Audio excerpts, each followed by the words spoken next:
બનાસકાંઠામાં કાંકરેજમાં શાળાએ મોડા આવેલા શિક્ષકનું વિડીયો વાયરલ થઈ રહ્યું છે।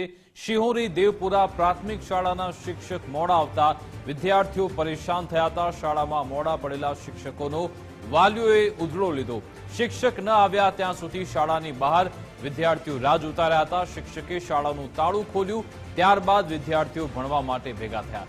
વાલીઓ ઉધડો લેતા લાજવાને બદલે શિક્ષક ગાજ્યા હતા। વાલીઓના સવાલનો શિક્ષકે ઉદ્ધતાએ ભર્યો જવાબ આપ્યો હતો, ઉડાવ જવાબ આપ્યો હતો।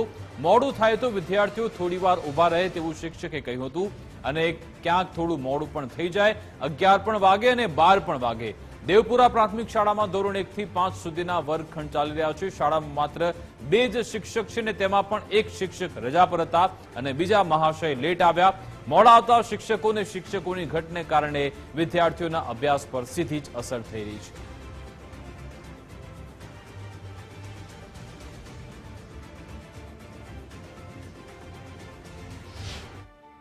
11 વાગ્યા મેં હાલ ફપણજી સાહેબ ને આયા તાળું વાડું છે। 11:30 વાગ્યા મેં હાલ ફપણજી સાહેબ ને આયા તાળું વાડું છે। 11:30 વાગ્યા મેં હાલ ફપણજી સાહેબ ને આયા તાળું વાડું છે। આજ અંગે જાણકારી આપશે સંવાદદાતા સચિન શેખલિયા ફોનલાઈન પર જોડાઈ ગયા છે। સચિન, આ દેવપુરા પ્રાથમિક શાળાના શિક્ષક કેટલા સમયથી આ રીતે લેટ લતીફ છે? આજનો આખો મામલો શું છે? ચોક્કસ વાત કહો તો બનાસકાંઠાના કાંકરેજના શિહોરી દેવપુરા પ્રાથમિક શાળામાં લેટ લતીફ શિક્ષકનો ગ્રામજનોએ ઉધડો લેતો હતો। મહત્વની વાત છે વિકાસ કે આ શિક્ષક અવારનવાર શાળામાં લેટ આવતા હતા, જેને લઈ ગ્રામજનો તેમજ વિદ્યાર્થીઓ રોષે ભરાયા હતા। જોકે આજે પણ આ શિક્ષક હતા તે 11:30 વાગે આવ્યા હોવા છતાં પણ શિક્ષક ન આવતા આજે વિદ્યાર્થીઓ ગેટ બહાર ઉભા રહ્યા હતા।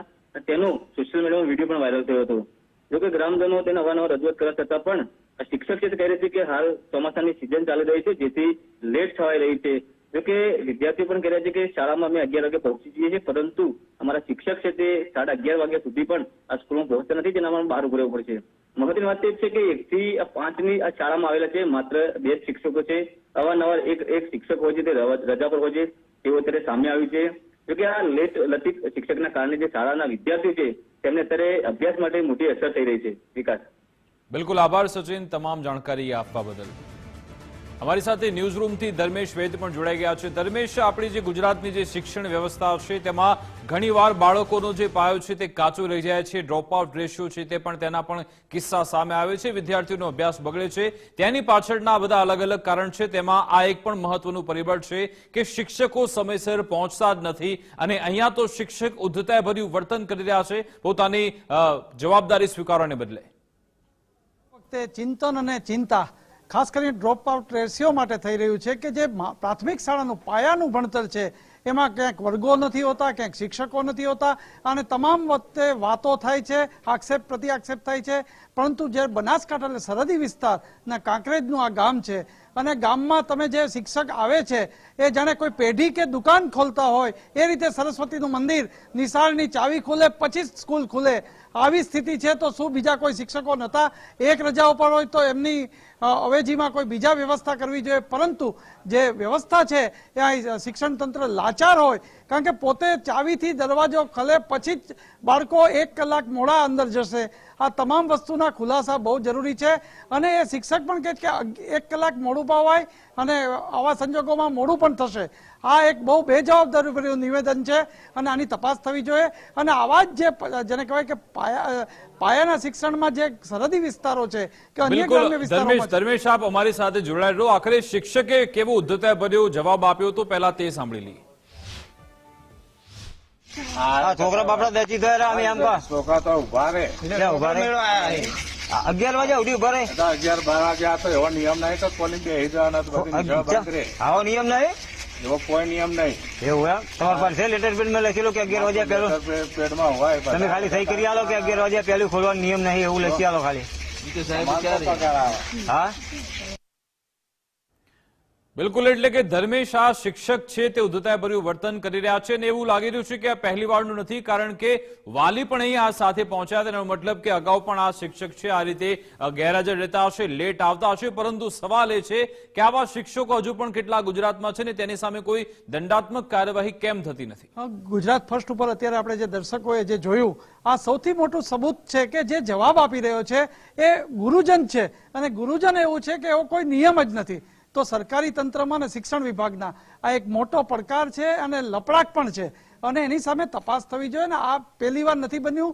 આ દેવપુરા જેવું નાનું ગામ કાંકરેજનું અને સરહદી વિસ્તારમાં પાયાના શિક્ષણમાં વિદ્યાર્થીઓ ગુરુજનની રાહ જોતા હોય. અને હું વિકાસ ફરીથી કહું છું, જેમ દુકાન કે પેઢી પોતે તાળું લઈને ખુલે એ રીતે ખોલે તો બીજા શિક્ષકોનો સ્ટાફ ક્યાં ગયો, બીજો મહેકમ ક્યાં ગયો? બિલકુલ, ધર્મેશ આપને અટકા માંગીશ. આપણી સાથે શાળાના આચાર્ય કાંતિભાઈ જોડાઈ ગયા છે.